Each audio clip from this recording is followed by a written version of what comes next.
මේ 2025 අප්‍රේල් 18 වෙනිදා මෙන්න මේ ලස්සන පාරෙන් මං අද යන්න හදන්නේ කොහේ කියලාද ඔයාලා හිතන්නේ? ඉතින් මේ තමයි මගේ පළවෙනි සිරිපාද ගමන. අපි මේ ගමන ගියේ හැටන් පාරෙන්. මේ පාර නම් ඇත්තටම පුදුම ලස්සනයි. ඉතින් මං ගොඩක් කල් ඉඳන් තමයි සිරිපාද යන්න ආසාවෙන් හිටියේ. ඒත් මට මේ පාර තමයි ඒ ගමන යන්න ලැබුණේ.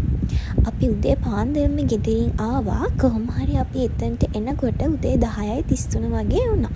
ඊට පස්සේ අපි එතනින් කෝඩු අයට ඕනේ නූල්, ඉනි කටු ඒවා පැකට් කරලා පල්ලෙහා විකුණනවා. අපි ඉතින් ඒවත් අරගෙන ඊට පස්සේ අපි ගියේ මුලින්ම මෙන්න මේ චුටි පන්සලට. මේ පන්සලට ගිහිල්ලා අපි බුදුන් වැඳලා පන්සලේ හාමුදුරුවන්ගෙනුත් ආශිර්වාදය අරගෙන මේ ගමන පිටත් වෙන්න පටන් ගත්තා. ඊළඟට අපි කෙලින්ම ගියේ සීත ගඟුලෙන් නාන්න. අපි හිතුවා අපි මුලින්ම සීත ගඟුලෙන් නාලා ඇඳුම් මාරු කරගෙනම මේ ගමන පටන් ගන්නවා කියලා. කොහොම හරි ඉතින් අපි සීත ගඟුලෙන් නාලා කරලා එනකොට දවල් වුණා. කොහොම හරි අපි හරියටම ගමන පටන් ගත්තේ 12:36ට. ඉතින් අපි ගමන පටන් අරගෙන යන ගමන් මෙන්න මේ සමන් දෙවියන්ගේ දේවාලයට ගිහිල්ලා එතනින් අපි සමන් දෙවියන්ගෙන් ආශිර්වාද අරගත්තා. අපිට මේ ගමන කිසිම කරදරයක් නැතුව පරිස්සමට ගිහින් එන්න පුළුවන් වෙන්න කියලා. එතනිනුත් ආශිර්වාද අරගෙන අපි ඔන්න ආයෙමත් අපේ ගමන පටන් ගත්තා.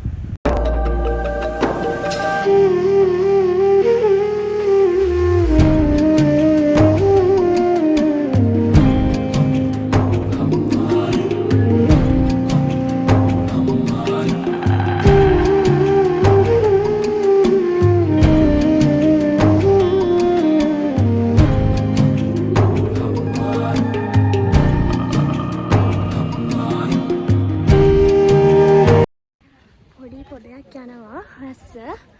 ඒ වුණාට සීතල හුලඟත් එක්ක ගාඩිය දාලා තියෙන එක මාර සනීපයි යන්නට දැන්.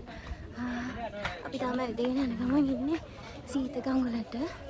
තාම ආවේ නැහැ එතනට. අපි දැන් සීත ගඟුල ගාවට ආවා. දැන් කන්කුම හදන්නේ. මේ ඉන්න අපේ සෙට් එක.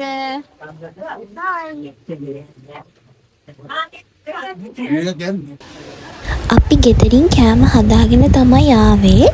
අපි ඉතින් දවල් කෑම මෙතන ඉඳන් අරගෙන එතනින් එන්න කලින් මං කෝඩු නිසා සමන් දෙවියන්ට පඳුරු ගැට ගහලා බාර වෙලා ඔළුවේ දෙහි ගාලා ආපහු සීත ගඟුල වතුර වලින් ඔළුව තෙමලා ඒ චාරිත්‍ර කරලා තමයි අපි ආපහු සිරිපා කරුණාව පටන් ගත්තේ. ඔන්න ඉතින් අපේ අයියලා ටික කවි කියන්න පටන් ගත්තා.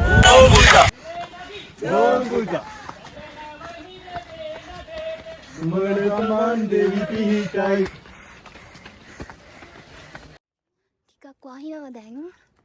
අපි දැන් කොයි හරි වගේ ඉන්නේ. සීත ගඟුල උඩ. සීත ගඟුලෙන් ටිකක් උඩට ඇවිත් ඉන්නේ දැන්. දැන් වහිනවා. වැස්සක් යනවා. තාම ලොකුවට මවුලක් නැහැ. උඩට යනකොට කොහොම වෙයිද දන්නේ. ඩක් මීදුමයි.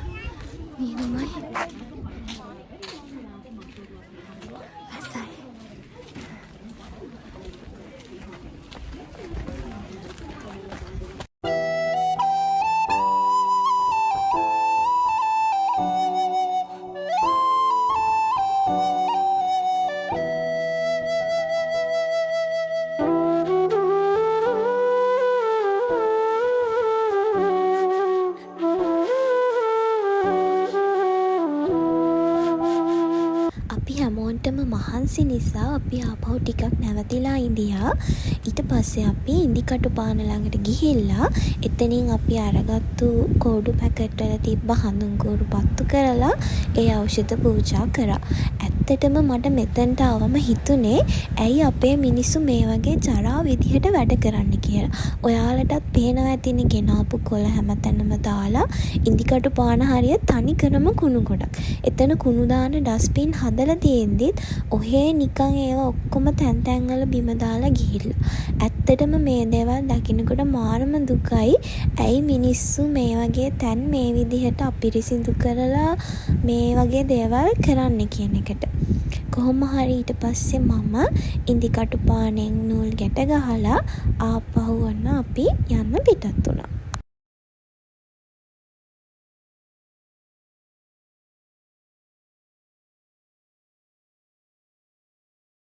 දැන් අපි එන්නේ ඉන්දිකටු පානෙන් උඩට නැගලා මම පළවෙනි පාරේ ආවා. ඉතින් මම නූල් ගැට ගැහුවා. ඉතින් මම කෝඩු හින්දා ඉන්දිකටු පානෙන් උඩට සුට්ටක් ඇවිල්ලා නැවතුණා. මොකද මෙහෙට වහිනවා. වහින හින්දා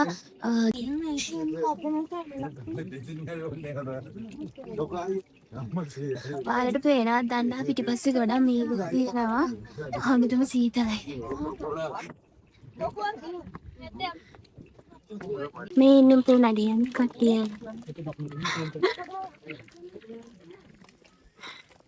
මෙයා තමයි මගේ බඩු ඔක්කොම උස්සන් යන්නේ. මට මහන්සි වුණාම මේක ඉතින් මගේ පළවෙනි පාරනේ. ඇත්තටම මේ පරිසරය මාරම ලස්සනයි. ඒක ඇත්තටම ගොඩාක් ලස්සන එක්ස්පීරියන්ස් එකක්. අපි උඩට නගිනකොට අපිට හම්බුණා හරිම ලස්සනට කවි කිය නගින තවත් නඩයක්. ඔයාලත් අහලා බලන්නකෝ ඔයාලගේ කවි ටික.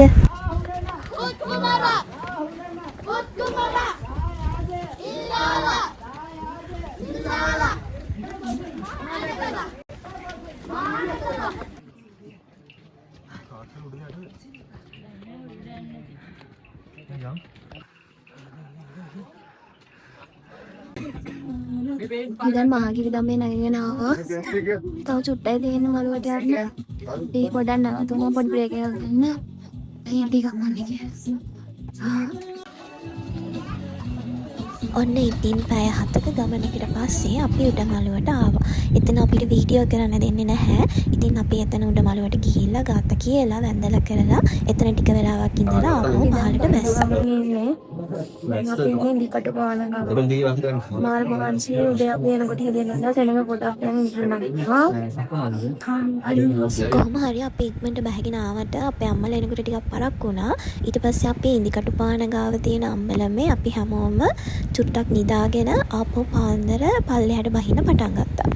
ඉතින් අපි පහළට බහින අතරමඟදී අපිට ඊර නගිනා බලන්න පුළුවන් වුණා. ඇත්තට මේක මාරම ලස්සනයි. ඒක ඇස් දෙකෙන් ඇත්තටම දකින්න ඕන දෙයක්. ඒක පුදුම තරම් ලස්සනයි. කොහොම හරි ඉතින් අපි ඊර නගින දිහත් බලලා ඔහොම පහළට බහගෙන ආවා. අන්තිම හරියට කොහොම හරි එනකොට 6:40 වගේ වුණා. ඉතින් ඔහොම තමයි අපේ සිරිපා කරුණාව සිද්ධ වුණේ. ඉතින් මේක මගේ පළවෙනි පාරනේ. ඇත්තට මේ ගමන මාරම එක්ස්පීරියන්ස් එකක්. අපිට උඩට නගිනකොට මහන්සි කකුල් රිදෙනවා. ඒ හැමෝම එක කෙනාට උදව් කරගෙන අන්තිමට උඩමළුව පේනකොට ඒ දැනෙන ෆීලින් එක මට කියන්න තේරෙන්නේ නැහැ. එතන මාරම සැනසීමක් තියෙන්නේ. ඒ වගේමයි මේ මුළු ගමන පුරාම ඒ දකින්න ලැබෙන ලස්සන පරිසරය හැමදේම කියන්න තේරෙන්නේ නැති මාරම ලස්සන මතකයක්. මං හිතනවා හැම කෙනෙක්ම මැරෙන්න කලින් එකපාරක් හරි මේ ගමන ගිහින් මේ ලස්සන එක්ස්පීරියන්ස් එක ගන්න ඕනි කියලා. ඉතින් මේ විදිහට තමයි මගේ පළවෙනි සිරිපා ගමනයි මගේ පළවෙනි vlog එක ඉවර වෙන්නේ.